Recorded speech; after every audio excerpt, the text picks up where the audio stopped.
Почитувани граѓани, почитувани медиуми. На денешната 38-ма седница на владата беа донесени низа важни одлуки кои се во интерес на граѓаните.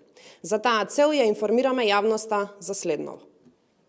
Имајќи ја предвид тенденцијата на пораст на просечната плата за 2024 година, во однос на просечната плата за 2023 година, владата донесе одлука за изменување и дополнување на законите во кои се утврдени коефициентите за пресметка на платите на избраните и именуваните лица, на судиите, членовите на судски совет, јавните обвинители и членовите на совет на јавни обвинители. За таа цел ги задолжи Министерство за економија и труд и Министерство за правда, секој во својата надлежност, да достават изменување и дополнување на законите. На тој начин што ќе се изврши намалување на утврдените коефициенти за пресметка на платите, се со цел да не се направи дополнителна штета. Односно, актуелните законски решенија предвидуваа пораст на платите на избраните и именуваните лица. Но владата со цел да го заштити јавниот интерес и да нема дополнителни финансиски импликации врз буџетот, донесе одлука со која ќе се направи измена и дополнување на законите, каде нема да се загрози и влоши состојбата на избраните именувани лица.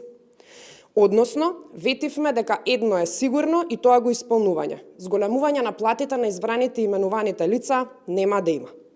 Со ова замрзнување го намалуваме тој процент од година во година, се со цел да дојдеме до процент еднаков на 0. Дополнително, како влада, ветивме и остваруваме. Обезбедени се околу 1 милиарда денари во билансот на буџетот за исплата на К-15, што е законска обврска на работодавачите. И како влада ќе исполниме оваа обврска во текот на месец декември.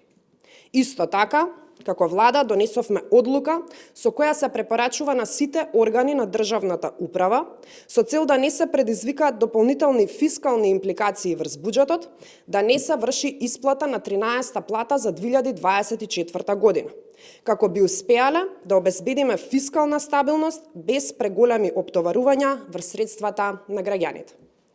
Почитувани граѓани, почитувани медиуми. Ова се важни одлуки за сите граѓани. Подобрувањето на животниот стандард и економијата се наш приоритет. Како влада наследивме состојба која беше алармантна, но само за 5 месеци успеавме да направиме економска консолидација на буџетот, да обезбедиме исплата на плати, да вложуваме во капитални инвестиции и да имаме економски развој. Посветени сме на стимулирање на инвестициите што ќе ја зголемат продуктивноста.